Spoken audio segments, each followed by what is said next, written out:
अच्युतं केशवं रामनारायणं कृष्णदामोदरं वासुदेवं हरिं श्रीधरं माधवं गोपिकावल्लभं जानकीनायकं रामचन्द्रं भजे अच्युतं केशवं सत्यभामाधवं माधवं श्रीधरं राधिका राधितं इन्दिरामन्दिरं चेतसा सुन्दरं देवकी नन्दनं नन्दजं सन्ददे सिन्धूरारुण विग्रहां गृणयनां माणिक्यमौलिपुरस्तारानायकशेखरां महावीरवक्षोरुहां पाणिभ्यामणिपूर्णरत्नजटकं रक्तोत्पलं बिभ्रतीं सौम्यां रत्नजटस्तरकटचरणाभ्यायेश्वरामम्बिकाम् पुष्टा पुरातना पूज्या पुष्करा पुष्करेक्षणा परं ज्योतिः परं धाम परमाणु परः परा. லலிதா சஹஸ்ரநாம மகாயஜத்துல 800 நாம ஆச்சு. இது வரைக்கும் ஆச்சு. இது நவமம் சதகம். இது அடுத்ததான ஒரு கலை. இந்த கலைக்கு போதினி கலான்னு பேரு. சஹஸ்ரநாமத்தை 12ஆ பிரிச்சிருக்க. முதல்ல ஒரு கலை உபோத்காதம், கடைசி கலை விஸ்தாரமாக இருக்க. அது சொன்னதான எல்லாத்துக்கும் பலஸ்ருதியாக மஞ்சிருக்கு. நடுவில் இருக்கக்கூடியதான 1000 நாமாக்களுக்கும் 100 நாமாக்களுக்கு ஒரு கலைமனைய தயார் பண்ணியிருக்கு. இதுல இப்ப நம்ம அனுபவிக்க கூடியது அடுத்தது போதினி கலான்னு பேரு. போதினின்னு என்ன அர்த்தம்? ஞானத்தை நமக்கு வரவழைக்க கூடியது, அறிவூட்டக்கூடியதான கலையானது. பிராயண வேதாந்த வாக்கியங்கள் எல்லாம் அம்பாளுடைய நாமாக்களாக சொன்னதான கலை இது.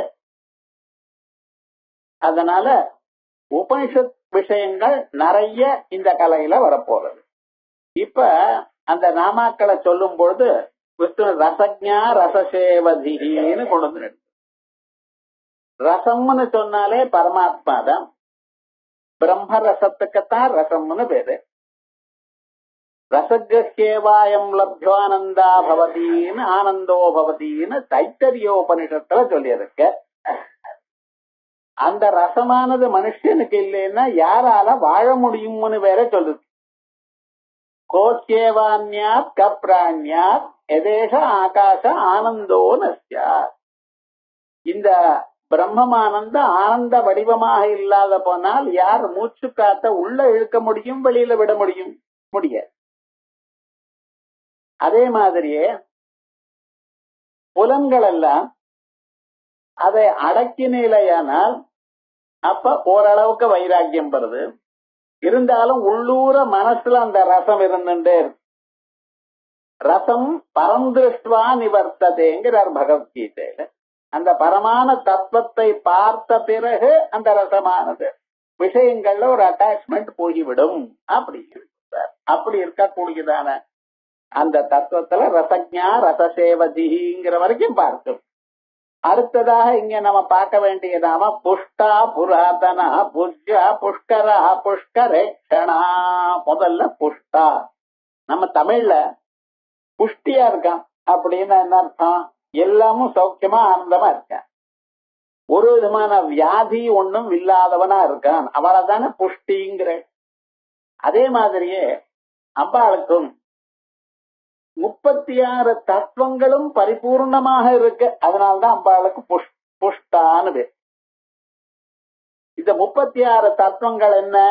நம்ம சாதாரணமாக அறியக்கூடியதான 5 அறிவு புலன்கள், 5 செயல் புலன்கள், 5 பிராணங்கள், 5 பூதங்கள், 5 விஷயங்கள் இப்படின்னு ஆரம்பிச்சு அதுக்கு மேல இருக்கக்கூடியதான் சிவ சக்தி சதாசிவ ஈஸ்வர சித்த வித்யா இப்படிப்பட்டதான பதார்த்தங்கள் எல்லாமும் சேர்ந்து 36 தத்துவங்களாக சொல்லப்பட்டது. அத்தனை 36 தத்துவங்களும் அம்பாளுடைய ஸ்வரூபமாக இருக்கு. அந்த தத்துவங்களுக்கு அப்பாற்பட்டவளாகவும் இருக்க. அதான் தத்வாதீதா தத்துவமயின்னு சொல்லி இருக்கோம். தத்துவங்களுக்கெல்லாம் அப்பாற்பட்டதான ஒரு ஸ்வரூபம், அதே சமயத்துல தத்துவங்களாகவும் இருக்கு. தத்துவங்களா இருக்கிறதுக்கு காரணம் என்ன? அம்பாள் தான் உலகத்துக்கு உபாதான காரணம். மண்ணுல இருந்து பண்ணதான குடமோ பல்லாயோ மூடியோ அகலோ தீபமோ எல்லாமும் எப்படி இருக்கு? எல்லாமும் மண்ணாகத்தானே இருக்கு. அதே போல அம்பாளத்திலிருந்து உண்டான உலகம் எல்லாம் அம்பாள் தான். ஆகையால் தத்துவமயி தத்துவமாகவும் இருக்க, தத்துவங்களுக்கு அப்பாற்பட்டதான ஒரு ஸ்வரூபமாகவும் இருக்க. அதனால்தான் அம்பாளுக்கு புஷ்டான்னு சொன்னேன். சத்ரிம்சத் தத்துவ விக்கிரகசீலத்வாத் புஷ்டா. 36 தத்துவங்களே அம்பாளுடைய சரீரமா இருக்கிறதுனால புஷ்டான்னு பேரு. அதுக்கப்புறம் பகுபிஹி குணைஹி பிரம்ம ரசேன பிராமண இருவா புஷ்டா. எல்லா தத்துவங்களும் எல்லாமும் அம்பாள் இருக்கக்கூடியதான எஸ் சர்வஜ சர்வவிது எஸ் யஜ்ஞானமயந்தபா அப்படின்னு வேதங்கள்ல சொல்லக்கூடியதான குணங்கள் எல்லாம் அம்பாடத்துல பரிபூர்ணமாக இருக்கு. அதனால குணங்கள் பூர்ணமா இருக்கிறதுனாலையும் பிரம்ம ரசத்தோடு கூடியிருக்கிறதுனாலையும் எப்பொழுதும் பிராமணாலால சூழப்பட்டுட்டே இருக்கிறதுனாலையும் அம்பாளுக்கு புஷ்டான்னு பேரு. பிராமணை போஷிதம் பிரம்மா இது ஸ்மிருதே. பிராமணால் சர்வதா சர்வ காலமும் இந்த வேதாத்தியனம் பண்ணிட்டு வேத கோஷத்தோடையே இருக்க. அதனால அம்பாளுக்கு புஷ்டான்னு பேரு. பிரம்மா ஆயுஷ்மத் பிராமணை ஆயுஷ்மத் அப்படின்னு ஸ்ருதி சொல்றது. இதனாலே நமக்கு தெரிகிறது. அப்புறம் இல்ல துர்கா சப்தசில சொல்லும் பொழுது யாதேவி சர்வபூதேஷு புஷ்டி ரூபேட சம்ஸ்திதா அப்படி பரிபூர்ணமான ஒரு ஸ்வரூபத்தோட இருக்க. அம்பாளை சொல்லும் பொழுது நம்ம முக்கியமா என்ன சொல்லிட்டு இருக்கோம்? சத்தியம் ஞானம் அனந்தம் விஞ்ஞானம் ஆனந்தம். அனந்தம்னு சொல்றோம், எங்கும் உள்ளவள். அந்த எங்கும் உள்ளவள்ங்கிற ஒரு ஸ்வரூபத்துக்குத்தான் புஷ்டாங்கிற ஒரு பேரு. சர்வதா சர்வ காலமும் சர்வ பதார்த்தத்திலையும் இருக்கிறதுனால நம்ம புஷ்டான்னு சொல்லிட்டு இருக்கோம். அடுத்தது புராதனா. சர்வேஷாம் ஆதிபூதத்வாத் புராதனா. எல்லா தெய்வங்களுக்கும் உலகங்களுக்கெல்லாம் தயாராகிறதுக்கு முன்னால இருந்த தத்துவம் அம்பாள் ஒண்ணுதான். அதான் சக்தி தத்துவம். சக்தி தத்துவம் சிவ தத்துவம்னு சொன்னா ரெண்டும் ஒண்ணுதான். சிவனோட சக்தி இருக்கும், சக்தியோட சிவனுக்கும் ரெண்டு பேரையும் பிரிக்க முடியாது. அப்படிப்பட்டதான் அந்த ஸ்வரூபம் எங்க இருக்க? சதேவ சோம்ய இதமக்ர ஆசீத் ஏகமேவ அத்விதீயம். இந்த உலகங்கள்லாம் உண்டாகிறதுக்கு முன்னால சத்தனக்கூடியதான ஒரே பொருள் தான் இருந்தது. அந்த பொருள்ல இருந்து எல்லாமும் உண்டாச்சு. எல்லாமும் உண்டாச்சுன்னா என்ன? பஞ்சபூதங்கள் உண்டாச்சு. அதுக்கப்புறம் பிராணிகள் உண்டால அண்டஜம் சுயஜம் உத்பிஜம் ஜராஜம் முட்டையோட சேர்ந்த வெளியில வருது. அம்மா வயத்துல இருந்து வெளியில வரக்கூடியது, பூமியை குழந்தைண்டு வெளியில வரக்கூடியது, சர்மாக்கள்ல இருந்து பிரிஞ்சுண்டு வரக்கூடியது. இப்படிப்பட்டதான பதார்த்தங்கள் அத்தானையும் அங்கிருந்தா வந்தது. அம்பாளுடைய ஸ்வரூபத்துல இருந்தா வந்தது. ஆகையால் அம்பாள் எங்க இருந்தா? புராதனா, எல்லாத்த விட முன்னால இருக்க. பகவத்கீதையில சுவாமி சொல்றார், என்னை பத்தி யாருக்கும் சொல்ல தெரியாது. ஏன்னா ரிஷிகளோ முனிகளோ எல்லோரும் நான் சிருஷ்டி பண்ணினேன். அதனால என்னுடைய ஸ்வரூபம் யாருக்கும் தெரியாததுனால்தான் நானே தான் சொல்லிக்க வேண்டியது இருக்குங்கிற. வேற யாருக்கும் தெரியாது. ஏன் உங்களை பத்தி நீங்களே சொல்லிக்கிறீங்கள அப்படின்னு கேட்டா, நான் தான் சொல்லணுமப்பா, மற்ற ஆளுக்கு தெரியாது. ஏன்னா அவ என்னால சிருஷ்டிக்கப்பட்டவா, பின்னால வந்தவா. அவளுக்கு என்னுடைய மகிமை எல்லாம் எப்படி தெரியும்? அதனால நான் சொல்ல வேண்டியதா எடுத்துங்கிற. அதே மாதிரி உலகத்துல இருக்கக்கூடியதான சகல பிராணிகளுக்கும் முன்னால இருந்தவள் அம்பாள். அதனால அம்பாள் என்ன சொல்லணும்? புராதனா சர்வேஷாம் ஆதிபூதத்வா. எல்லோருக்கும் முன்னால இருந்ததுனால அம்பாளுக்கு புராதனா. நியாயமா புராதனி அப்படின்னு சொல்லணும். நீ வியாக்கரண பிரகாரமாக. ஆனா என்ன பண்ணிவிட்டா, வேதமோ இல்லையோ அது நீங்க ஒண்ணும் சொல்ல முடியாது. வேதத்துல இந்த பிரத்யங்கள்லாம் மாத்திடும். சுமங்கலி ரியம்பதூரிமாம் சமேத பஸ்யதா அப்படிங்கிறது. நீங்க சொல்றப்ப சுமங்கலின்னு சொல்லக்கூடாது, சுமங்கலான்னு தான் சொல்லணும். அஜாதி கடத்துல இருந்து அதுக்கு டாப் தான் வரும். சுமங்கலா தீர்க்க சுமங்கலா பவா சொல்லணும். வேத மந்திரத்துல சுமங்கலின்னு இருக்கும், அது வேதத்துக்கு ஒத்துக்கலாம், நீங்க தப்பு பண்ணப்படாது. பிரதீயதாம் தாசரதாய மைதிலி அப்படின்னு 100 தரம் சொல்றாரு வால்மீகி. தாசரதி சப்தம் இகாராந்தமோ இல்லையோ, அரையேங்கிறப்ப தாசரதையன்னா சொல்லணும், தாசரதாயான்னு சொல்றாரு. பெரியவர் சொன்னா ஒத்துக்கணும், ஆர்ஷம்.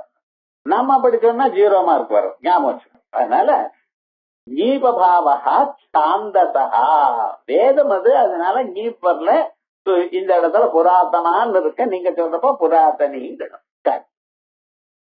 புராதனாக குணாக அஸ்யாம் சந்தீத்யர்த்தே. பழைய நாள்ல இருந்ததான குணங்கள் எல்லாமே அம்பா இடத்துல இருக்க, எதுவும் புதுசாக இல்ல. ஏன்னா குணங்கள் பார்த்தேன்னா எல்லாமும் மாறிண்டு இருக்கும், ஒவ்வொரு காலத்துல ஒவ்வொரு விதமா மாறுறது. வஸ்திரங்கள் தரிக்கிறது என்ன, அதே விதமாக அலங்காரம் பண்ணி கொள்றது என்ன. ஒரு 200-300 வருஷத்துக்கு முன்னால தங்கத்தை எப்படி போட்டுருந்தா இப்ப எப்படி போட்டுக்கிற, அப்பெல்லாம் குண்டு குண்டா போட்டுருந்தா 10 சவரம் 15 சவரம் அப்படி. இப்ப எல்லாம் என்ன, 1 கிராம் தங்கம் செங்கிலிங்கிறான். இப்ப இருக்கக்கூடியதான விவகாரம் ஒரு மாதிரி, அப்ப விவகாரம் ஒரு மாதிரி. அப்ப தலை எப்படி பின்னிட்டு இருந்தா இப்ப எப்படி பின்னிட்டு இருக்கா, இது என்ன பார்த்தலையானால் அது என்ன மாறிண்டே இருக்கு. ஆனா குணங்கள் என்னைக்கும் மாறாம இருக்கிறது தான் அம்பாளுடைய ஸ்வரூப். அதனாலதான் புராதனான்னு. மனுஷாளுக்கு மாறிட்டு இருக்க, அவ பரிஸ்திதியை வச்சுட்டு மாறி இருக்க. அதிகமாக நம்ம பேசினோம்னா எல்லோருக்கும் கோபம் வருது, அது வேற விவகாரம். அதனால புராதனா பழைய நாள்ல இருக்கக்கூடிய குணங்களை அப்படியே வச்சுட்டு காப்பாத்திட்டு இருக்கா. அதனால புராதனாக குணாக அஸ்யாம் சந்தீதி அப்படி இருந்ததுனால அம்பாளுக்கு மத்வர்த்திய அச்பிரத்யாது பிரத்யாந்தாத்வா இல்ல மத்வர்த்தத்துல பூமனிந்த இந்த அர்த்தங்கள்ல அச்பிரத்யாந்தத்வா அச்பிரத்தியம் வந்ததுனால டாப் அதையேவா. ஆகையால் சர்வேஷாம் பூஜ்யா எல்லோராலையும் வணக்க நமஸ்காரம் பண்ணத்துக்கு தகுந்தவள் பூஜ்யா. பூஜையிட்டும் யோக்கியா இல்ல பிரதீட்சாவா, அது எதிர்பார்த்து கொண்டிருக்கோம். அம்பாளை நம்ம பார்க்கணும், நமக்கு தரிசனம் கொடுக்கணும் அம்பாள் அப்படின்னு எல்லோரும் எதிர்பார்த்து கொண்டிருக்க. அதனால முன்னே பழம்பொருட்டும் பழம்பொருளே அப்படின்னு மாணிக்க வாசகர் இதை பாடுறார் விசேஷமாக. அப்படி எல்லாரை விட முன்னால இருந்ததான ஒரு ஸ்வரூபம், அந்த ஸ்வரூபம் மாறாம காட்டிக் கொண்டிருக்க கூடியதான ஒரு ஸ்வரூபம். அப்படி இது எதுக்குன்னா இது கொஞ்சம் நமக்கு தெரியணும், எது முன்னால இருந்தது எது பின்னால். இல்லைன்னா நாம பண்றதுதான் ரைட்டுன்னு நம்ம நினைச்சுட்டு இருப்போம். நீங்க பண்றது தப்புன்னு சொல்லல, ஆனா முன்னால ஒரு மாதிரி அப்படி இருந்ததுங்கிறது நம்ம அறிஞ்சுட்டா போதும். அப்படி அதுக்கப்புறம் புஷ்டா புராதனா பூஜ்யா இது வரைக்கும் சரியா. அதுக்கப்புறம் புஷ்கரா. இப்ப ரொம்ப நாளுக்கு முன்னால் ஒரு ரீசெண்டா புஷ்கரம் கோதாவரி புஷ்கரம் எல்லாரும் போனோம். அந்த புஷ்கர சப்தத்துக்கு என்ன அர்த்தம் அப்படின்னு கவனிப்போம். புஷ்கரா புஷ்கராட்ச தீர்த்த ரூபாவா. முதல்ல புஷ்கம் போஷணம் ராதி ஆதத்தே அசௌ இது புஷ்கரா.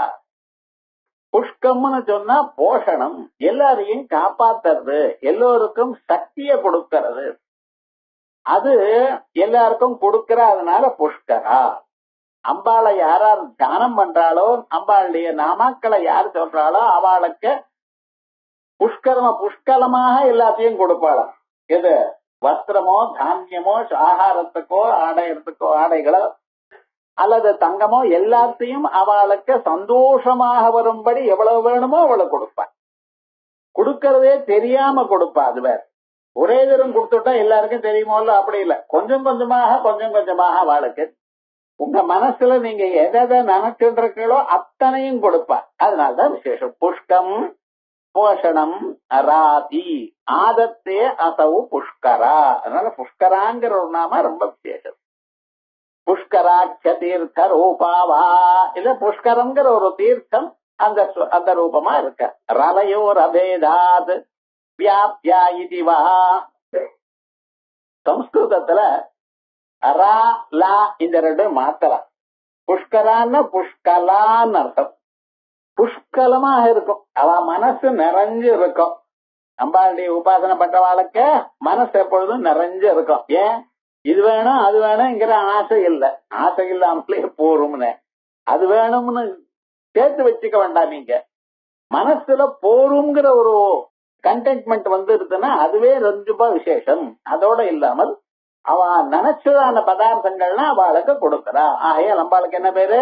புஷ்கலா. அதான் புஷ்கரான பயாத்ராதும் தாத்தும் பலமபிச்ச வஞ்சாசம் அதிகம். எவ்வளவு நீங்க ஆசைப்படுறீங்களோ அதை விட அதிகமாக கொடுக்கிறவள. சரண்யே லோகானாம் தவகி சரணாவேவ நிபுணவோ. அம்பாளுடைய பாதங்கள்ல ஒரு புஷ்பம் மனசால போட்டாலே போரும், மாதிரி பெயர். சரி, புஷ்கராணி இவ கமலானி வீட்சணானி நயனானி யஸ்யாஹ. தாமரை இதழ் போன்றதாக கண்கள். அந்த கண்களை உடையறதுனாலதான் அம்பாளுக்கு புஷ்கரம் அப்படின்னு பேரு. புஷ்கரம்ங்கிறதுக்கு என்ன பேரு? தாமரை போன்றதான், தாமரை இதழ் போன்றதான கண்களை உடையவள். தாமரை இதழ் எப்படி இருக்க? நடுவுல வெளுப்பா இருக்க, நுனிகள்ல சிவப்பா இருக்க. அதே மாதிரியான ஒரு கண்கள். அந்த கண்களை யார், அந்த பார்வை யார் மேல விழறதோ அல்லது நீங்களே அந்த அம்பாளுடைய கண்களை பார்த்தாலோ சகல க்ஷேமங்களும் ஏற்படும் அப்படின்னு சொல்றது. அதனால்தான் அம்பாளுக்கு புஷ்கரா புஷ்கரேட்சணா அப்படின்னு. கதைகள்ல புராணங்கள்ல நிறைய தத்துவங்கள் சொல்லியிருக்கு. அந்த தத்துவங்கள்ல சிலது எதுக்காக சொல்லிருக்கு? நமக்கு இந்த அறிய வேண்டியதான அம்சம் நன்றாக அறியப்படணும் என்பதற்காகத்தான் பல கதைகள் அங்கெங்க சொல்லப்பட்டிருக்கு.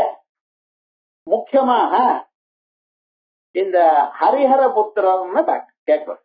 தெய்வங்கள்ல ஹரிஹர புத்திரர் அதான் ஐயப்பன்னு சொல்லிட்டு இருக்கு. இந்த ஐயப்பன்னு சொல்ற இடத்துல அவர் மட்டும் மகாவிஷ்ணுவுக்கும் பரமேஸ்வரனுக்கும் 2 பேருக்கும் புத்திரனா இருக்க. எப்படி அப்படி வந்தது அப்படின்னு கேட்டா, பார்க்கடல தேவதைகளும் அரக்கர்களும் சேர்ந்து அத மதனம் பண்ணினா. எதற்காக மதனம் பண்ணினா? அவளுக்கு அமிர்தம் வரணும்னு மதனம் பண்ணினா. அங்கேயே அது ஒரு சிம்பாலிசம். எதற்காக? நம்ம மனசுல இருக்கக்கூடியதான நல்ல எண்ணங்களுக்கு தேவதைகள்னு பேரு, லௌகிகமான எண்ணங்களுக்கு அசுராள்னு பேரு. இவ இதுல கெட்ட எண்ணங்கள்லாம் நீக்கிண்டு நல்ல எண்ணங்களா வேணும்னு நினைக்கிறது பார்த்தீங்களா? இதுதான் தேவாசுர யுத்தம். இந்த யுத்தத்துல மனசுங்கிறது மத்து. அந்த மத்த வச்சு இதயத்துல இருக்கக்கூடியதான எண்ணங்களை கடைந்து கெட்ட லௌகிகமான எண்ணங்களை அப்புறப்படுத்தி நல்ல எண்ணங்களை மட்டும் வைத்துக் கொண்டோமேயானால் அப்பொழுது அந்த மனசுல அமிர்தத்துவம் தோணும், அம்பாளுடைய பாதங்கள் தோணும். இதுதான் இந்த கதைக்கு ரகசியம். ஆனா இந்த ரகசியத்தை அவ என்ன பண்ணிருக்கா? தேவதைகளும் அசுராலும் சேர்ந்து இந்த மத்த போட்டு மலைய போட்டு அதுக்கப்புறம் 2 பேரும் பாம்ப இதுக்கு வச்சுட்டு கடைய ஆரம்பிக்கிறா. கடையும் பொழுது என்னாச்சுன்னா நிறைய விஷயங்கள்லாம் வந்தது. என்னென்னமோ விஷயங்கள். மகாலட்சுமி தாயார் வந்தா, உச்சைஸ்ரவத்து வந்தது, இப்படி நல்ல ரத்னங்கள்லாம் வந்தது, சிந்தாமணி இவைகள்லாம் வந்தது. இன்னும் அமிர்தம் வரல. நடுவுல என்னாச்சுன்னா ஹாலாஹலம்னு மகாவிஷம் வந்தது. அது வரும்பொழுதே உலகத்தை எல்லாத்தையும் எரிச்சுண்டே வரதான். அத பார்த்தா நம்ம தேவதைகள் தான் ரொம்ப பயம், ஓடியே போயிட்டா. அந்த இடத்துல மத்த கீழே விட்டுட்டு அவளோட ஓடியே போயிட்டா.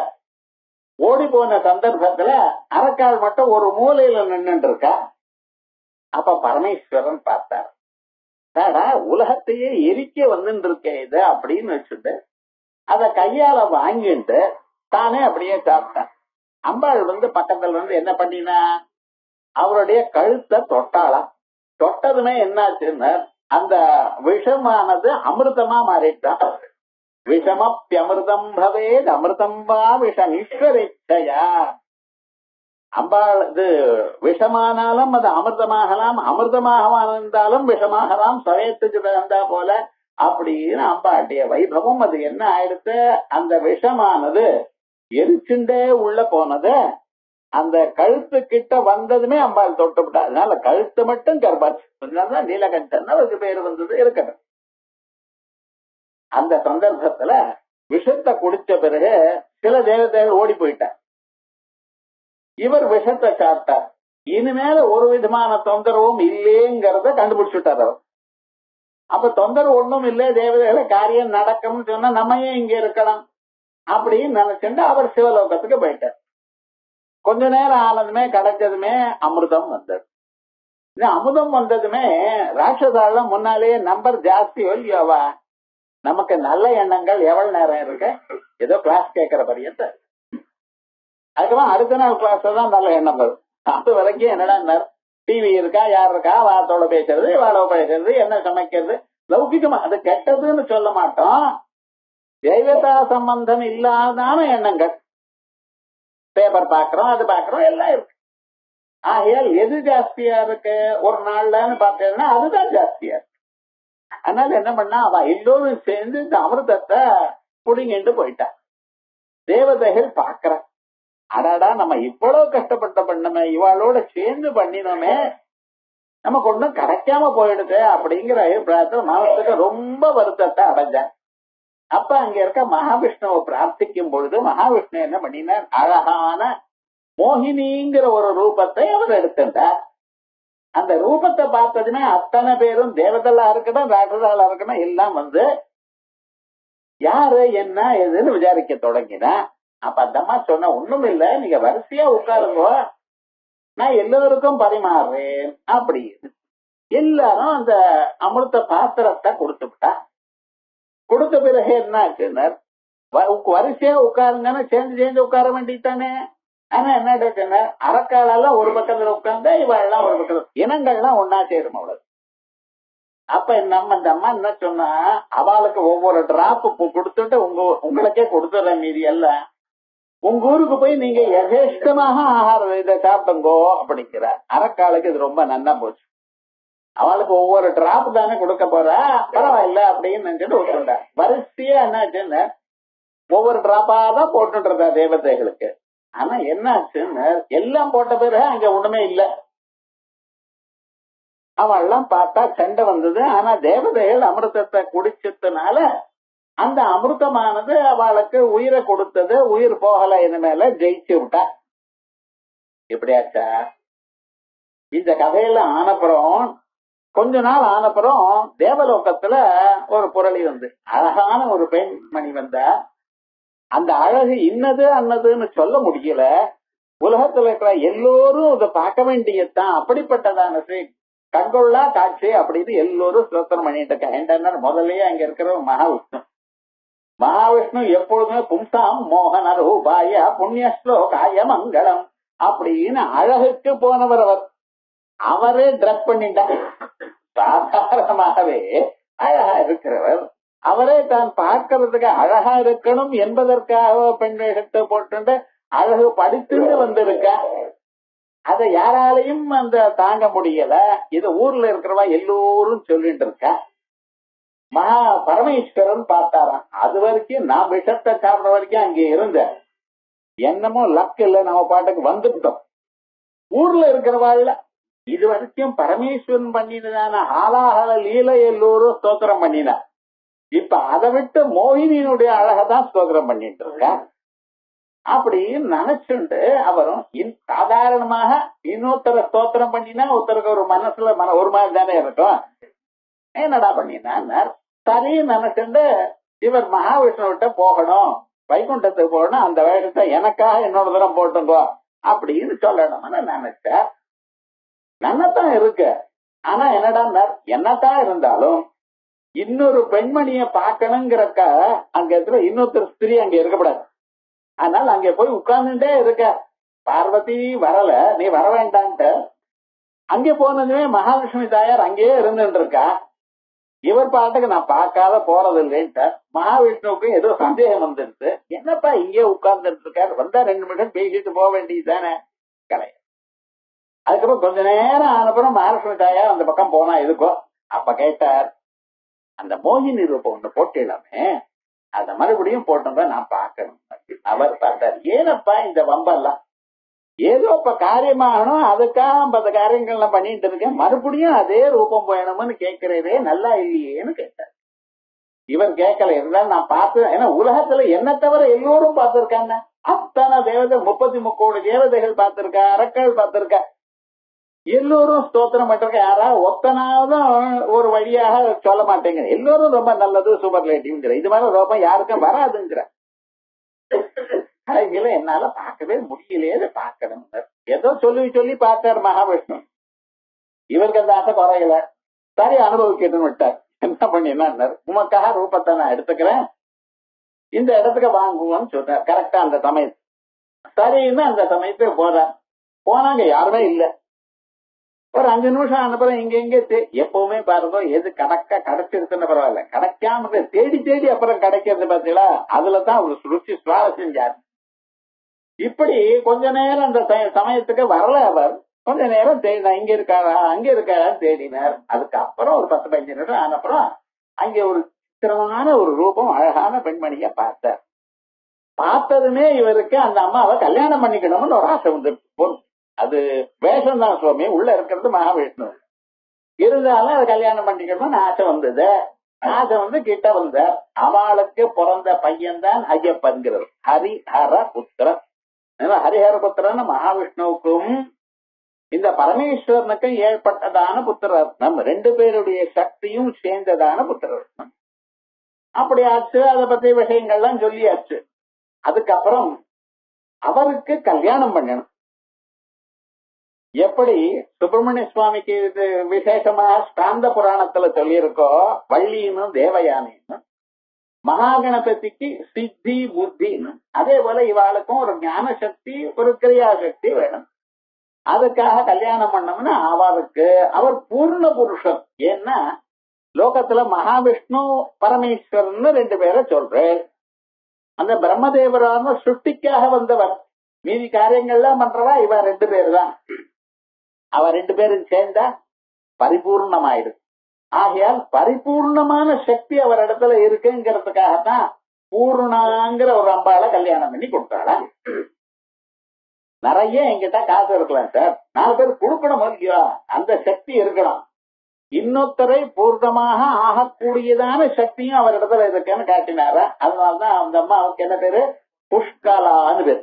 சோ ஹரிஹரபுத்திரருடைய 2 ஆத்துக்காரிக்கும் பூர்ணா புஷ்கலான்னு 2 ஆத்துக்காரிகள். அந்த புஷ்கலான்னு சொன்னேன் பாருங்க, அந்த சக்தி தான் இங்க புஷ்கரான்னு ஆச்சு. புஷ்கராணீவ கமலானீவ ஈக்ஷணானி நயனாக யஸ்யா நயனானி யஸ்யாஹ புஷ்கரம் பங்கஜே வியோம்னி பயக்காரிகரக்ரயோः ஓஷதி த்வீப விஹக தீர்த்த ராக உரகந்தரே புஷ்கரம் தூரியவக்திரே ச காண்டே கட்கபலானி ச அப்படின்னு ஒரு கோஷம் சொல்றது. புஷ்கரம்னா தாமரைக்கு பேரு, ஆகாசத்துக்கு பேரு, பாலுக்கு பேரு, யானையினுடைய துதிக்கையினுடைய நுனிக்கு பேரு, அது ஒரு ஓஷதிக்கு பேரு, தீபத்துக்கு பேரு, தீவுக்கு பேரு, பட்சிக்கு பேரு, தீர்த்தம் ஜலத்துக்கு பேரு, ராகம் ஆசைக்கு பேரு, புஷ்கர ராகம்னு ஆசைக்கு பேரு. அதுக்கப்புறம் உரகாந்தரே ஒரு விதமான பாம்புக்கு பேரு, புஷ்கரம் தூரிய வக்திரேஜா ஒரு விதமான வாயை வச்சுட்டு இருக்கக்கூடியதான முதிரைக்கு பேரு, காண்டத்துக்கு பேரு, ஒரு விதமான பழத்துக்கு பேரு. இத்தனையும் அந்த புஷ்கரம்ங்கிற பதத்துக்கு அர்த்தம். ஏவம் புஷ்கராட்சா யோகேபி பாத்மே பிரசித்தா, இதற்கும் சொன்னேன் இல்லையா. அதுக்கப்புறம் புஷ்கரம்னு ஒரு யோகம் இருக்கு. யோகம்னா என்ன அர்த்தம், சில தேவதை சில கிரகங்கள் ஒவ்வொரு இடத்துல இருந்தால் அதுக்கு யோகம்னு பேர். ஜாதகத்துல சொல்லும் பொழுது ஜோதிஷ் சாஸ்திரத்துல இந்த கிரகம் இங்கெங்க இருந்தா ஒரு யோகம்னு பேரு. அந்த சமயத்துல சில பண்ணினா ரொம்ப விசேஷம். செவ்வாய்க்கிழமைக்கு அஸ்வினி நட்சத்திரம் வந்தா ரொம்ப விசேஷம். அதான் பௌமாஸ்வினின்னு பேரு. அந்த பௌமாஸ்வினி சமயத்துல அம்பாளுடைய அதர்வ மந்திரத்தை சொன்னாலோ அல்லது அந்த உபனிஷத்தை படிச்சாலோ ரொம்ப விசேஷம்னு சொல்றா. அதே போலயே சில கிரகங்களுக்கும் சில தினங்களுக்கும் நட்சத்திரங்களுக்கும் அந்தந்த வாரங்களோடு சேர்ந்தா சில யோகங்கள் வருதுன்னு விசேஷமா சாஸ்திரத்துல சொல்லி இருக்க. அப்படிப்பட்டதான ஸ்வரூபத்துல இந்த புஷ்கரம்னு ஒரு விசேஷமான ஒரு யோகம். விசாகாஸ்தோ யதா பானு கிருத்திகாசு சந்திரமா சம்யோக புஷ்கரோ நாம புஷ்கரேஷு அதி துர்லபா. விசாகாச்சோ யதா பானு சூரியனானம் விசாகா நட்சத்திரத்துல இருக்கும் பொழுது, சூரியன் விசாகா நட்சத்திரத்துல 12 நாள் தான் இருப்பார். ஒவ்வொரு நாளைக்கும் 1 டிகிரி மணிக்கு 13 நாள் மேக்சிமம் விசாகா நட்சத்திரத்துல இருப்பார். அந்த 13 நாள்ல சந்திரனானவன் அவர் இங்க கிருத்திகா நட்சத்திரத்துல இருக்கணும். சந்திரனானவர் சாதாரணமாக ஒரு 27 நாள்ல ஒரு தடவை வந்துடுறார். ஒவ்வொரு நாளைக்கும் ஒவ்வொரு நட்சத்திரம். சூரியனும் 13 நாட்களுக்கு ஒரு நட்சத்திரத்துல இருப்பார். அந்த 13 நாட்கள்ல இவரோட சேரணுங்கிறது ரொம்ப கஷ்டம். ஏன்னா இது 27, அது 13 தானே, அது 1, அது 13. ஆகையால் அதோட சேர்றதுங்கிறது ரொம்ப கஷ்டம். அப்படி சேருமையானால் விசாகாட்சோ யதா பானு சூரியனானவன் விசாகா நட்சத்திரத்தில் இருக்கும் பொழுது கிருத்திகாசுஷ சந்திரமாக கிருத்திகா நட்சத்திரத்துல சந்திரன் இருக்குமையானால் சம்யோக புஷ்கரோ நாம இந்த நாளுக்கு புஷ்கரம்னு பேரா. புஷ்கரேஷு அதி துர்லபா ரொம்ப ரேர். இது சாதாரணமாக 100-150 வருஷத்துக்கு ஒரு தரம் தான் வரும். அப்ப அதுக்கு ரொம்ப விசேஷம்னு பேர். அப்படி அதனால புஷ்கரம்ங்கிறது ஒரு யோகம். அதுக்கப்புறம் புஷ்கர சப்தா பிருத்திவி பரோபி பூமிக்கு கூட புஷ்கரம்னு பேரு. ததுப்தம் பாத்ம புராணே யாபத்ம கர்ணிகா தேவாக தாம் பிருத்திவியும் பரிஜட்டதே. இந்த பூமி உலகம் இருக்க பார்த்தீங்களா, இந்த அண்டம், இந்த அண்டமானது தாமரை மாதிரி இருக்கு. இந்த தாமரைக்கு நடுவுல இருக்கக்கூடியதான ஒரு இடம் இருக்கு பார்த்தீங்களா, அதுலதானே அந்த தாமரையினுடைய உள்ள இருக்கக்கூடியதான தளங்கள்லாம் இதெல்லாம் இருக்கும், அந்த பீஜங்கள். அந்த நடுவுல இருக்கக்கூடியதான கர்ணிக்கைன்னு பேர். இது வேற எந்த புஷ்பத்துக்கும் இப்படி இருக்காது. இது எந்த புஷ்பமா இருந்தாலும் கர்ணிக்கை கிடைக்கிறது கஷ்டம், அதுல பீஜங்கள் எல்லாம் கிடைக்கிறது கஷ்டம். ஆனா அந்த தாமரைக்கு மட்டும்தான் அப்படி இருக்கு. அந்த இடம் என்னது, பிருத்விம் பரிஜட்டதே, அதுதான் பூமியா. ஏ பத்மே சார குரவஹா தான் திவ்யான் பர்வதானியா, அதுல சாரமாகவும் வெயிட்டாகவும் இருக்கக்கூடியதான நடுவுல இருக்கக்கூடியதான அந்த பீஜங்கள் இருக்க பார்த்தீங்களா, அதான் மலைகள். அப்படி தியானம் பண்ணுங்க. யானி பன்னானி பத்மஸ்யா, அந்த தாமரைக்கு இருக்கக்கூடியதான இலைகள்லாம் இருக்கே, அது என்ன தேசாஸ்துதே அபவன், அதெல்லாம் மிளேச்ச தேசங்களாக ஆகிவிட்டது. யானி அதோ பாகபத்ராணி, கீழே இருக்கக்கூடியதான இதழ்கள்லாம் தே சர்ப்பாணாம் சுரத்விஷாம், அது பாதாள லோகம் நாகலோகம் ஆயிடுச்சு. ஏவம் நாராயணஸ்யார்த்தே மகி புஷ்கர சம்பவா, இப்படி இந்த பூமியானது புஷ்கர சம்பவா புஷ்கரமாட்டம் ஆயிடுச்சு. யாருக்கு? நாராயணனுக்கு, மகாவிஷ்ணுவுக்கு. ஏன்னா உலகங்களை காப்பாற்றக்கூடியதான பொருள் அவருக்கு பொறுப்பு இருக்கு. 17-14 புவனங்களையும் அவர் காப்பாத்திட்டு இருக்க.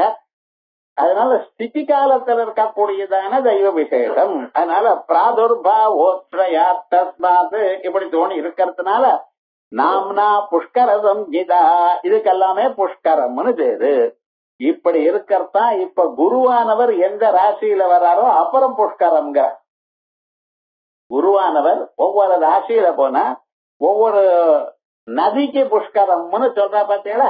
ரீசெண்டா கோதாவரி நதிக்கு வந்தது, அப்புறம் கிருஷ்ணா நதிக்கு வரும், அதுக்கப்புறம் காவேரி நதிக்கு வரும். சில நதிகளுக்கு அந்தந்த ராசியில சூரியன் இருந்தா அந்த குரு வந்து மாறினாலேயானால் புஷ்கரம்னு இன்னைக்கு வச்சுட்டு இருக்கோம். அது ஒரு யோகம். ஆனா ஜாதகத்துல இப்படி ஒரு யோகமும் சொல்லி இருக்கு அப்படி. அதுக்கப்புறம் தேன யதா சம்பவம் அக்கியாதி விஷயே க்ஷணஹா உத்சவா, இந்த பூமி முதலிய இடத்துல ஒரு க்ஷணம் க்ஷணம்னு சொன்னா நமக்கு க்ஷணம், சில பேருக்கு சில வருஷங்கள். அப்படி உற்சவா நிர்வியாபார ஸ்திதிர்வாயஸ்யா இது பார்க்கணும். இப்ப யோகம்னு சொன்னேன். யோகம்னு சொன்னா ஜாதகத்துல இருக்கக்கூடியதான யோகம் சொன்னேன். இன்னொரு யோகம் என்னன்னா வெளியில என்ன இருக்கோ உலகத்துல அதெல்லாம் உங்களுக்குள்ள இருக்கு. மனுஷனுடைய சரீரம் எப்படி பண்ணியிருக்கா பகவான் சொன்னேலையானால் பிரம்மாண்டத்துல என்ன இருக்கோ என்ன பிண்டாண்டத்துல நமக்குள்ளேயே இருக்குது. அதே போல நமக்குள்ள இருக்கக்கூடியதான பதார்த்தங்கள் எல்லாமும் வெளியில இருக்கு. அது அத்தியாத்மம் அதிதெய்வம்னு சொல்வா. இதை கம்பேர் பண்ணுவா. அப்படி இருக்க பொழுது இந்த யோகமானது ஒண்ணு சொன்னேனே அது உங்களுக்குள்ளேயும் இருக்கு. நமக்குள்ள இருக்கக்கூடியதான யோகம் என்ன அப்படின்னு கேட்டேனால் இந்த மனசானது அலைஞ்சுட்டே இருக்கு. அலையிறது மட்டுமல்ல மத்தெடுத்து நம்ம அதை கடஞ்சுட்டே இருக்கோம். சும்மா இருக்கடா பாருங்க, இதை பண்ணணும் அது பண்ணணும் அதை பத்தி நினைக்கணும், நினைக்காமல் ஏதாவது இருக்கடா. ஒரு க்ஷணமாவது தானா தூங்கி போனா நினைப்பு போறதே தவிர இல்லாத போனா நினைப்பு இருந்துட்டே இருக்கு. ஏதாவது ஒரு எண்ணம் மனசை அப்படியே பிடிங்கிட்டே இருக்கு. மத்து போட்டு கடைகளா போல மனச கடைஞ்சுட்டே இருக்கு. அதனால்தான் மனுஷாளுக்கு கவலை ஜாஸ்தி. மற்ற பிராணிகளுக்கே இந்த கவலையே இல்லைன்னா அது பாட்டுக்கு எழுதுக்கிறது, அப்படியே சுத்துறது, சாப்பிடுறது, அங்கேயே படுத்து தூங்கிடுறது. இல்ல வெறும் படுத்தா அசைவப்பட்டு இருக்க மாடு. மனுஷன் இடம் சாப்பிடுறதுக்கு முன்னால கஷ்டம், சாப்பிடுறப்ப கஷ்டம், அதுக்கு அப்புறம் சாப்பிட்ட பிறகு ஜீரணமாகலைன்னு கஷ்டம், நாளைக்கு இதே போலயே நல்ல பொருள் கிடைக்காதான ஒரு கஷ்டம். ஆகையால் இப்படி இருக்கக்கூடியதான மனசுல இருக்கக்கூடியதான எண்ணங்களை ஒரு கணம் நிறுத்தி வைக்கிறதுங்கிறது ஒரு யோகம். யோகங்களை யோகா சித்தவருத்தி நிரோதா, மனுஷனுடைய மனசுல வரக்கூடியதான எண்ணங்களை நிறுத்துவதற்கு யோகம்னு பேரு. அந்த நிறுத்தக்கூடியதான வழிகள் பலது இருக்கு. பிராணாயாமம் பண்ணி பிராணனை நிறுத்தினேலையானால் மனசு தானா நிற்கும். ஏன்னா பிராணனும் மனசும் ஒன்னோட ஒண்ணு கோக்கப்பட்டது. அதனால பிராணாயாமாதிகள் பண்ணி மனசை நிக்க வைக்கிறதுங்கிறது அது பாதஞ்சல யோகம். விசேஷமாக ஆசனங்கள் எல்லாம் போட்டு மனசை நிக்க வைக்கிறதுன்னு இருக்க, இது ஒரு ஹட யோகம். மனசனுடைய தத்துவத்தை புரிந்து கொண்டு மனசை நிறுத்துறதுன்னு இருக்க, அதுக்கு ராஜயோகம்னு பேரு. அதே போலயே சுகராஜ யோகம்னு நிறைய சொல்லிட்டு இருக்க. லய யோகம்னு சொல்ற, புலன்களை அடக்கி மனச அப்படியே அந்த பிரம்மத்தின் இடத்திலேயே நிற்கும்படி மெடிடேஷன் பண்ற பார்த்தீங்களா, இதுக்கு லய யோகம்னு பேரு. இப்படி பல யோகங்கள் இருக்கு. இந்த பல யோகங்கள்ல விசேஷமாக ஒரு யோகத்தை சொல்றார். மனசுல இருக்கக்கூடியதான எண்ணங்களை ஒரு கணமாவது நிறுத்தினேலையானால் அதுக்கு புஷ்கரம்னு பேர். பாருங்க, யதா சம்பவம் மஹ்யாதி விஷய பூமியில் கணஹா உற்சவஹா நிர்வியாபார ஸ்திதிர்வா, ஒரு கணமாவதும் மனசை நிர்வியாபார ஸ்திதி, ஒரு செயலும் பண்ணாம இருக்கக்கூடியதான நிலை. இந்த மனசு ஒரு கணமாவது ஒரு செயலை பண்ணாம அது நிக்காதுங்கிற. அதான் பகவத்கீதையில சொல்லும் பொழுது பகவான் கேட்கிறார், நீங்க சொல்ற யோகம் எல்லாம் நன்னா இருக்கு, ஆனா இத அனுஷ்டானம் பண்றது முடியாது போல இருக்க. சஞ்சலம் ஹி மன கிருஷ்ணா பிரமாதி பலவத்ருடம் தஸ்யாஹம் நிகிரகம் மன்யே வாயோரிவ சுதுஷ்கரம். நீங்க சொல்றதெல்லாம் மனசை நிறுத்துங்கிறத அதெல்லாம் முடியாது போல இருக்க, வேக வேகமாக அசைந்து கொண்டு இருக்க. ஆகையால் அதை நிறுத்துறது முடியாதுன்னு நான் நினைக்கிறேனே. அதனால நீங்க சொன்னதெல்லாம் வேஸ்ட்ன்ட்டான் பகவான். பார்த்த கவலையே படாதீங்கோ, நீங்க சொன்னதெல்லாம் கரெக்ட். மனசை நிறுத்துறது ரொம்ப கஷ்டம், அப்படி இல்ல ரைட். ஆனால் அபியாசேன கௌசேய வைராக்கியேன கிரஹ்யதே, அது அபியாசத்தினாலையும் வைராக்கியத்தினாலதான் அடைய முடியும். அப்படின்னு மனசை நிறுத்துறது, எண்ணங்கள் வராம நிறுத்துறதுங்கிறது ரொம்ப கஷ்டம்னு ஒத்துண்டாரு பகவான். அதுக்கப்புறம் விஷயங்கள்லாம் சொன்னாரு, எப்படி ஏதுன்னு சொல்றாரு, அது வேற. அது மாதிரி நிர்வியாபார ஸ்திதிர்வா யஸ்யாஹா, நிர்வியாபார ஸ்திதியா இருக்கிறது எதற்கோ அதுதான் அர்த்தம். நிர்வியாபார ஸ்திதோ கால விசேஷ உற்சவயோஹோ க்ஷண இத்யமரஹா, ஒரு செயலும் இல்லாமல் கால விசேஷ உற்சவையோ ஒரு கால விசேஷத்துக்கோ அல்லது மனசுல ஏற்படக்கூடியதான இப்படிப்பட்டதான நிலைக்கோ கணமித்யமரஹா அமரஹா அமர கோஷம் சொல்றது. சிரார்த்த தினங்கள்லயும் கணம் கிரியதாம் அப்படிங்கிற நடுவுல இந்த கணம் கிரிய அந்த தர்பையால கையில அடிச்சு கணம் கிரியதாம் அப்படின்னு. செகண்ட் எப்படி பண்றது? அங்கே க்ஷணம்னு அப்படி இல்ல, ஒரு க்ஷணம் அவதானமா இருங்கோ, நாங்க சொல்றது கேளுங்கோன்னு அர்த்தம். அந்த இடத்துல இதே அர்த்தம் தான் வருது. ஆனா கர்மாவை பண்ணும் பொழுது அவன் என்ன சொல்றாரு எனக்கு சரிங்கிறான். சில பேராவது அட்லீஸ்ட் அந்த வார்த்தையை வாயால சொல்றான், சில பேர் அதுவும் இல்லைங்கிறான். விவகாரம் முழுக்க அப்படிதான் போயிட்டு இருக்கு. ஆனா இது போல க்ஷணங்கிற விவகாரம் புஷ்கரங்கெல்லாம் பிரார்த்தாதி கர்மாக்களையும் வருதுங்கிறதுக்காக சொல்றேன். அப்படி யமரஹா. அதுக்கப்புறம் புஷ்கரா புஷ்கரேக்ஷணா. இந்த இடத்துல சப்தம் புஷ்கர ஈக்ஷணா அப்படின்னு சொன்னா புஷ்கரே க்ஷணா. புஷ்கரே க்ஷணாங்க புஷ்கர க்ஷணான் தான் வரும். சமாசம் வரும் பொழுது நடுவுல இருக்கக்கூடியதான பிரத்யங்களுக்கெல்லாம் லோபம் வரும். ஆனா சில சமயத்துல வராதுன்ட்டு. வனத்துல அசைகிறது, வனத்துல இங்கேயும் ஆடிக்கொண்டே இருக்கிறது குரங்கு. அந்த குரங்க சொல்றதுக்காக சம்ஸ்கிருதத்துல வனச்சரகான்னு சொல்லணும். சில சமயத்துல வனேச்சரகான்னு கூட சொல்றான். என்ன சார் சப்தமியாக அலுக்கு 7வது விபக்தி சில சமயத்துல போகும், சில சமயத்துல போகாது. அதே மாதிரி இங்க புஷ்கரே கணா புஷ்கரட்சணா தானே இங்க சொல்லணும். நேர் சப்தமியா அழுக்கு அவ்வளவு. சப்தமே அழுக்கா இருக்குன்னு சொல்லாதீங்க, அது அப்படி அர்த்தம் இல்ல, அது வியாக்கரணம். அது அதுக்கப்புறம் புஷ்கர சப்தா ன்யக்ரோத விருட்ச பரோபி திருஷ்யதே.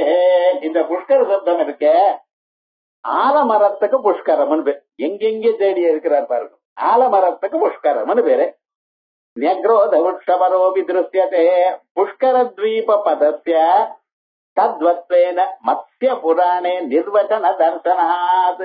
இந்த ஆலமரத்தை விசேஷமாக ஆலமரங்கள்லாம் இருக்கக்கூடியதான ஒரு தீவு இங்கேயும் சமுதிரத்துக்கு நடுவுல இருக்கு.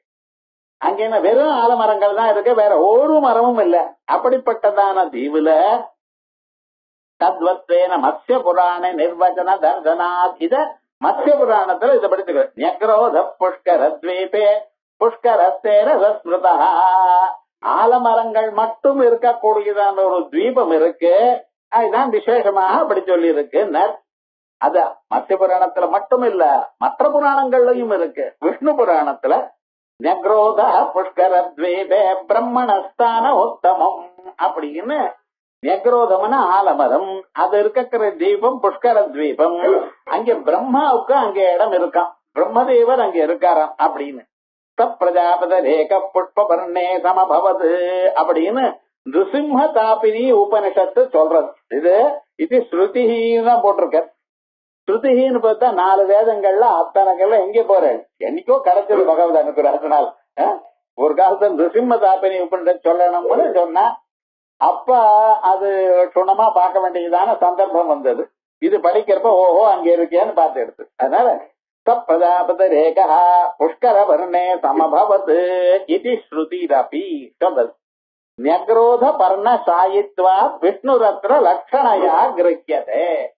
மகா கிருஷ்ண பரமாத்மா ஆலம் இது இலை இருக்க, அந்த இலையில படுத்துட்டு இருக்காரு. கராரவிந்தே நபதாரவிந்தம் முகாரவிந்தே வினிவேகயந்தம் வடஸ்ய பத்ரஸ்ய புடேகயானம் பாலம் முகுந்தம் மனதாஸ்மராமி அப்படின்னு ஸ்லோகம் விசேஷமா எல்லாருக்கும் தெரிஞ்சதுதான். கராரவிந்தேன பதாரவிந்தம். தன் கையால தன் கால் கட்ட வரலை புடிச்சுண்டு அத வாயில வச்சுட்டு இருக்காராம். இவருக்கு என்ன வாயில வச்சு ஒண்ணுமே கிடைக்காதா, உலகம் முழுக்க அவரது இருந்தாலும் தன் கால் கட்ட வரல எடுத்து கையால புடிச்சுண்டு தான் வாயில வச்சுட்டு இருக்காராம். இது என்னடா, இது ரொம்ப விசேஷமான ஒரு போஸ், அதனால போட்டோ எடுத்தாரு. கராரவிந்தேன பதாரவிந்தம் முகாரவிந்தே வினிவேசயந்தம். இப்படி பண்ணிட்டாருன்னா இங்க இருக்காரு, ஆல இலையில படுத்துட்டு இருக்காரு. வடஸ்ய பத்ரஸ்ய புடேசயானம் பாலம் முகுந்தம் மனசா ஸ்மராமி அப்படி. இந்த காட்சி எப்பொழுது தெரியுமோ, ஸ்லோகம் நன்னா இருக்கு, போட்டோ நன்னா இருக்கு, இந்த இடம்தான் நம்ம தெரியுது, வேற ஒண்ணும் நம்ம பாக்குறது இல்ல. மகா பிரளய சந்தர்ப்பத்துல எல்லாமும் ஜலமாக மட்டும் இருக்கிற காலத்துல அங்க ஒரு ஆலமரம், அந்த ஆலமரத்தினுடைய இலையில பகவான் படுத்துட்டு இருக்க இந்த போஸ்ல. அந்த சந்தர்ப்பத்துல அம்பாள் இத பார்த்தாளா. இந்த சின்ன குழந்தையா இருக்குன்னு பார்க்கக்கூடியதான சந்தர்ப்பத்துல இதனுடைய விசேஷம் என்னன்னு சொல்லணும்னு ஆரம்பிச்சு அந்த விசேஷமான சந்தர்ப்பத்தை யாருக்கு சொல்லலாம்னு மனசுல நினைச்சார். கடைசியில அப்பொழுது மார்க்கண்டேயனுக்கு சொன்னா இது நல்லதுங்கிறத நினைச்சா. அந்த சமயத்துல மார்க்கண்டேயன் வந்தாருங்க. வரும்பொழுது அவளுக்கு விசேஷமாக இதனுடைய ஸ்வரூபம் என்ன, தத்துவம் என்ன, இப்படி தியானம் பண்ணினா என்ன பலமானது வருது எல்லாமே அதுல சொல்லியிருக்கு. இது ஸ்ரீமத் பாகவதத்துல 12வது ஸ்கந்தத்துல கடைசி ஸ்கந்தம் தான். கடைசி 4 சாப்டரா இருக்கு. அது வரைக்கும் ஒரு இடத்துல நிறுத்திருக்கேன். அந்த வம்சம் தான் சொல்லலை. விவகாரம் என்ன அப்படின்னு விசேஷமாக அந்த முகுந்த ஸ்வரூபத்தை எப்படி, அதான் புஷ்கரேட்சணம்னு பேர் பாருங்க. நியக்ரோத பர்ணசாயித்வா விஷ்ணு அத்திர லட்சணையா கிருஹ்யதே தத்ர ஈட்சணம் கிருபாநிரீட்சணம். கிருபாநிரீட்சணம், அந்த அம்பாளுடைய கிருபை எப்படி இருக்கு. இந்த ஸ்வரூபத்தை பார்த்தால் மனுஷாளுக்கு மனசு சாந்தி ஆகும். அதனால்தான் பழைய நாள்ல சாதாரணமாக இந்த போட்டோ எல்லாத்துலயும் இருக்கும். சில இடத்துல மரத்தினாலேயே இப்படி பண்ணி வச்சிருப்பா. அந்த கிருஷ்ண பரமாத்மா சின்ன குழந்தையா இருக்கா போலையும், அவருடைய வாயில இந்த கால் கட்டவரில் வச்சுட்டு இருக்கா போலையும் அப்படிங்கிறது எல்லாரும் வச்சுட்டு இருப்பா. அதுக்கு புஷ்பம் ஒன்னும் போடுறது இல்ல. ஆனா விவகாரம் என்னடா அது மட்டும் வச்சுட்டு இருப்பா. வீட்டுல நிச்சயமா சைவாளோ சாக்தாளோ வைஷ்ணவாளோ வச்சுட்டு இருப்பா. அந்த ஒரு ஆகாரத்துக்கு இவ்வளவு விசேஷம் இருக்கு. அம்பாளுடைய தயையை கொடுக்கக்கூடியதான ஒரு ஸ்வரூபம். அதான் தத்ர ஈக்ஷணம் கிருபா நிரீக்ஷணம் யஸ்யாஹா இதிவா. இந்த விஷயம் எங்க இருக்கு? தேவி பாகவத்துல இருக்கு பாருங்க. ததுக்தம் தேவி பாகவதே வடபத்ர சயானாய விஷ்ணவே பாலரூபிணே. வடபத்திரத்துல ஆலம் இலையில படுத்துட்டு இருக்கிறவர் விஷ்ணவே பாலரூபிணே. அதாவது மகாலட்சுமி தாயாரோடையும் அந்த ரூபம்ல இருக்கப்படாது. ஆல இலையில சின்ன குழந்தையா இருக்கிற கிருஷ்ணன். அவரை பார்த்தா ஸ்லோகார்த்தேன ததா புரோக்தம் பகவத்யா அகிலார்த்ததம்.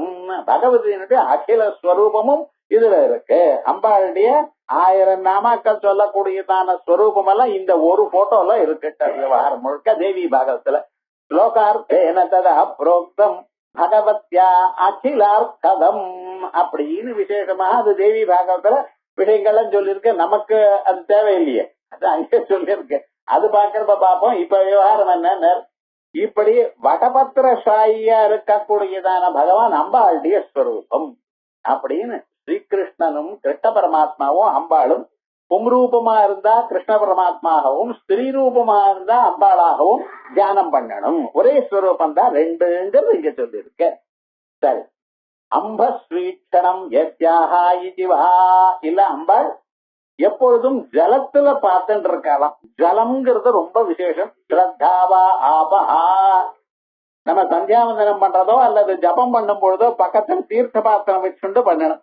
தீர்த்த பாத்திரம் வச்சுட்டேனால் உங்களுக்கு ஸ்ரத்த ஜாஸ்தி ஆறுது. அதனால அந்த தீர்த்தத்துக்கு ரொம்ப விசேஷம். அதனால அந்த தீர்த்தத்தை அம்பாள் பார்த்துட்டு இருக்கலாம். அதனால புஷ்கரேச்சடா, புஷ்கரம்னா தீர்த்தம், அதை பார்த்து கொண்டிருப்பவள். தானிவா ஏதானி சத்வாரி அம்பாம்சு தேவாக மனுஷ்யா பிதரோ சுராக அப்படின்னு தேவதைகள், மனுஷால், பிதிரு தேவதைகள், இப்படி சுரால் அத்தனை பேரும் அந்த அம்பாளுடைய ஸ்வரூபத்துல இருக்கா அப்படின்னு விசேஷமாக இந்த முதல் நாம புஷ்டா, புராதனா, பூஜ்யா, புஷ்கரா, புஷ்கரேட்சணா ஒரு 5 நாமாக்கள் விசேஷமாக ரொம்ப முக்கியமான நாமாக்கள் ஆச்சு. அதுக்கு அடுத்ததாக பரஞ்சோதி பரந்தாம பரமாணு பராத்பரா.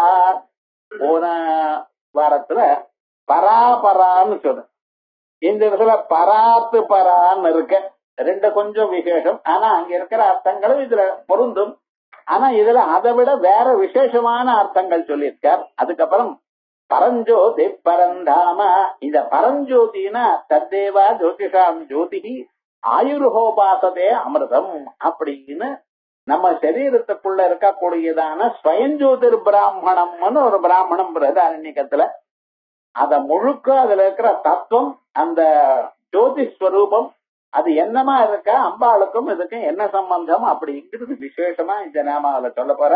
இத அடுத்த புதன்கிழமை பார்ப்போம்.